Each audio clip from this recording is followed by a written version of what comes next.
68 സങ്കീർത്തനം. ദൈവത്തിൻ്റെ ജൈത്രയാത്ര.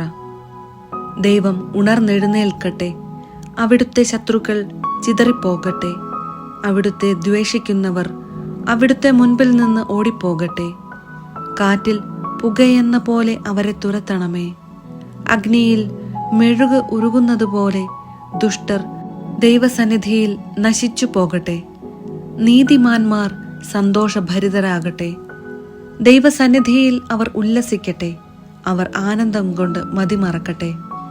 ദൈവത്തിന് സ്തുതി പാടുവിൻ, അവിടുത്തെ നാമത്തെ പ്രകീർത്തിക്കുവിൻ. മേഘങ്ങളിൽ സഞ്ചരിക്കുന്നവന് സ്തോത്രങ്ങൾ ആലപിക്കുവിൻ. കർത്താവ് എന്നാണ് അവിടുത്തെ നാമം, അവിടുത്തെ മുൻപിൽ ആനന്ദിക്കുവിൻ. ദൈവം തൻ്റെ വിശുദ്ധ നിവാസത്തിൽ അനാഥർക്ക് പിതാവും വിധവകൾക്ക് സംരക്ഷകനുമാണ്. അഗതികൾക്ക് വസിക്കാൻ ദൈവം ഇടം കൊടുക്കുന്നു. അവിടുന്ന് തടവുകാരെ മോചിപ്പിച്ച് ഐശ്വര്യത്തിലേക്ക് നയിക്കുന്നു. എന്നാൽ കലഹപ്രിയർ വരണ്ട ഭൂമിയിൽ പാർക്കുന്നു. ദൈവമേ, അങ്ങയുടെ ജനത്തിൻ്റെ മുൻപിൽ നീങ്ങിയപ്പോൾ, മരുഭൂമിയിലൂടെ അങ്ങ് മുന്നേറിയപ്പോൾ, ദൈവ സാന്നിധ്യത്താൽ ഭൂമി കുലുങ്ങുകയും ആകാശം മഴ ചൊരിയുകയും ചെയ്തു. സീനായി പോലും ഇസ്രായേലിൻ്റെ ദൈവമായ അവിടുത്തെ മുൻപിൽ കുലുങ്ങിപ്പോയി. ദൈവമേ, അങ്ങ് ധാരാളം മഴ പെയ്യിച്ചു. അങ്ങയുടെ വാടി തളർന്നിരുന്ന അവകാശത്തെ പൂർവസ്ഥിതിയിലാക്കി. അങ്ങയുടെ അജഗണം അതിലൊരു വാസസ്ഥലം കണ്ടെത്തി.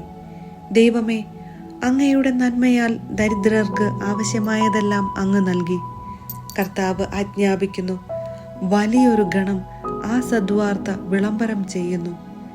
സൈന്യങ്ങളുടെ രാജാക്കന്മാർ പിന്തിരിഞ്ഞോടുന്നു, പലായനം ചെയ്യുന്നു.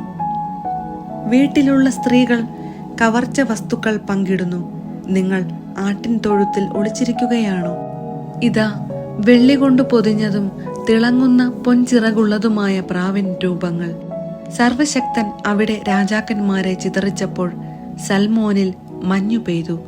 ബാഷാൻ എത്ര ഉത്തുംഗമായ പർവ്വതമാണ്, അനേകം കൊടുമുടികളുള്ള പർവ്വതം. കൊടുമുടികളേറെയുള്ള പർവ്വതമേ, കർത്താവ് എന്നേക്കും വസിക്കാൻ തിരഞ്ഞെടുത്ത മലയെ നീ എന്തിന് അസൂയയോടെ വീക്ഷിക്കുന്നു? 1000 രഥവ്യൂഹങ്ങളോടെ കർത്താവ് സീനായിൽ നിന്ന് തൻ്റെ വിശുദ്ധ സ്ഥലത്തേക്ക് വന്നു. അവിടുന്ന് ഉന്നതമായ ഗിരിയിലേക്ക് തടവുകാരെ നയിച്ചുകൊണ്ട് ആരോഹണം ചെയ്തു. കലഹിക്കുന്നവരിൽ നിന്നുപോലും അവിടുന്ന് കപ്പം സ്വീകരിച്ചു. ദൈവമായ കർത്താവ് അവിടെ വസിക്കും.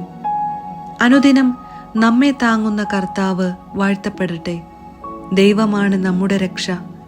നമ്മുടെ ദൈവം രക്ഷയുടെ ദൈവമാണ്. മരണത്തിൽ നിന്നുള്ള മോചനം ദൈവമായ കർത്താവാണ് നൽകുന്നത്. ദൈവം തൻ്റെ ശത്രുക്കളുടെ ശിരസ് തകർക്കും.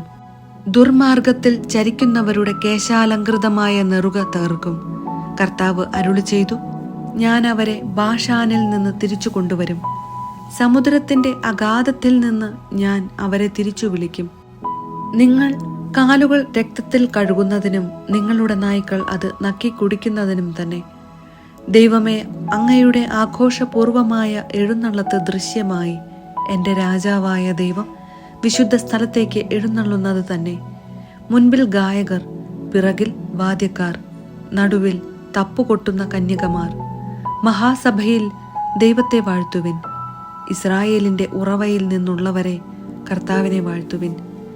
ഏറ്റവും നിസാരനായ ബെഞ്ചമിൻ മുൻപിൽ നടക്കുന്നു. പിന്നീട് യൂദാ പ്രഭുക്കന്മാരുടെ സംഘം, സെബുലൂണിൻ്റെയും നഫ്താലിയുടെയും പ്രഭുക്കന്മാർ അതിനു പിന്നിൽ. ദൈവമേ, അങ്ങയുടെ ശക്തി പ്രകടിപ്പിക്കണമേ. ഞങ്ങൾക്ക് വേണ്ടി അത്ഭുതങ്ങൾ ചെയ്ത ദൈവമേ, അങ്ങയുടെ ശക്തി പ്രകടിപ്പിക്കണമേ. ജെറുസലേമിലെ അങ്ങയുടെ ആലയത്തിലേക്ക് രാജാക്കന്മാർ അങ്ങേക്കുള്ള കാഴ്ചകൾ കൊണ്ടുവരുന്നു. ഞാങ്ങണകളുടെ ഇടയിൽ വസിക്കുന്ന വന്യമൃഗങ്ങളെയും പശുക്കിടാങ്ങളോടുകൂടിയ കാളക്കൂറ്റന്മാരുടെ കൂട്ടങ്ങളെയും ശാസിക്കണമേ. കപ്പം കൊതിക്കുന്ന ജനതകളെ ചവിട്ടി മെതിക്കണമേ. യുദ്ധപ്രിയരായ ജനതകളെ ചിതറിക്കണമേ. ഈജിപ്തിൽ നിന്ന് ഓടുകൊണ്ടുവരട്ടെ. എത്യോപ്യ ദൈവത്തിങ്കലേക്ക് വേഗം കരം നീട്ടട്ടെ. ഭൂമിയിലെ രാജ്യങ്ങളെ ദൈവത്തിന് സ്തുതികൾ ആലപിക്കുവിൻ. കർത്താവിന് കീർത്തനം പാടുവിൻ. ആകാശങ്ങളിൽ അനാദിയായ സ്വർഗങ്ങളിൽ സഞ്ചരിക്കുന്നവന് തന്നെ അതാ അവിടുന്ന് തൻ്റെ ശബ്ദം, ശക്തമായ ശബ്ദം മുഴക്കുന്നു.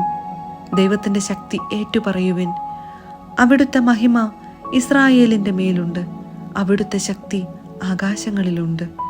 ഇസ്രായേലിൻ്റെ ദൈവമായ അവിടുന്ന് തൻ്റെ വിശുദ്ധ മന്ദിരത്തിൽ ഭീതിതനാണ്.